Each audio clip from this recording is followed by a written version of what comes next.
ముఖ్యమంత్రి రేవంత్ రెడ్డిని బీఆర్ఎస్ కి చెందిన నలుగురు ఎమ్మెల్యేలు కలిశారు. రేవంత్ రెడ్డి నివాసంలో నర్సాపూర్ ఎమ్మెల్యే సునీత లక్ష్మారెడ్డి, దుబ్బాక శాసనసభ్యుడు కొత్త ప్రభాకర్ రెడ్డి, పటాన్చెరు ఎమ్మెల్యే గూడెం మహిపాల్ రెడ్డి, జహీరాబాద్ ఎమ్మెల్యే మాణిక్రావు మర్యాదపూర్వకంగా కలిశారు.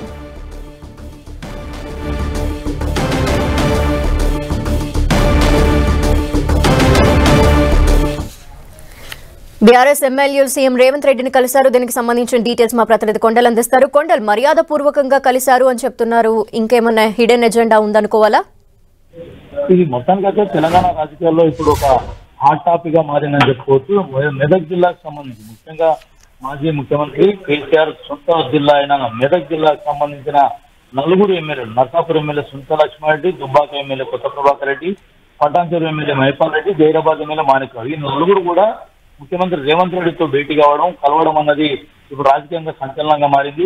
ఈ ఎమ్మెల్యేలు అయితే ఒకటే చెప్తున్నారు, తాము కేవలం నియోజకవర్గ సమస్యలపైనే ముఖ్యమంత్రిని కలిశామని చెప్తున్నారు. ఆ సమస్యలు మాత్రమే సీఎం దృష్టికి తీసుకొచ్చాం. ముఖ్యంగా కొండపోచమ్మ సాగర్ కింద ఉన్న సాగునీరు విడుదల చేయాలి, పేర్లు ఎండిపోతున్నాయన్న అంశాన్ని సీఎం దృష్టికి తీసుకెళ్లామని చెప్తున్నారు. దాంతోపాటు కొత్త ప్రభాకర్ రెడ్డికి సెక్యూరిటీని పెంచాలన్న అంశాన్ని కూడా సీఎం దృష్టికి తీసుకెళ్లామని చెప్తున్నారు.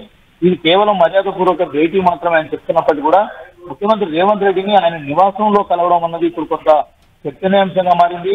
ఎందుకంటే ఈ గతంలో ఈ వారం రోజుల నుంచి కొంత రాజకీయంగా వీటెక్కిన పరిస్థితి ఉంది. బీఆర్ఎస్ సంబంధించిన నేతలు కూడా పార్లమెంట్ నియోజకవర్గాల రివ్యూల సందర్భంలో ప్రభుత్వం త్వరలోనే పడిపోతుందన్న ఒక చర్చ కూడా వస్తున్న నేపథ్యంలో మరోవైపు మంత్రి జూపల్లి లేటెస్ట్ కామెంట్స్ కూడా కొంతమంది టీఆర్ఎస్ ఎమ్మెల్యేలు తమతో టచ్ లో ఉన్నారని చేసిన కామెంట్స్, వీటన్నిటి నేపథ్యంలో తీసుకుంటే ఈ నలుగురు ఎమ్మెల్యేలు ముఖ్యమంత్రితో కలవడం అన్నది ఇప్పుడు రాజకీయంగా ప్రాధాన్యత సంతరించుకుంది. ఇది ఎలాంటి పరిణామాలకు దారితీస్తుందన్న చూడాల్సి ఉంటుంది. ఒకవైపు ఆపరేషన్ ఆకర్ష్ కు కాంగ్రెస్ స్టార్ట్ చేసిందా అన్న ఒక చర్చ కూడా మొదలవుతుంది. అయితే దీన్ని మాత్రం కేవలం మర్యాదపూర్వకంగా కలిసినట్టుగానే అటు సీఎం వర్గాలు కూడా చెప్తున్నాయి.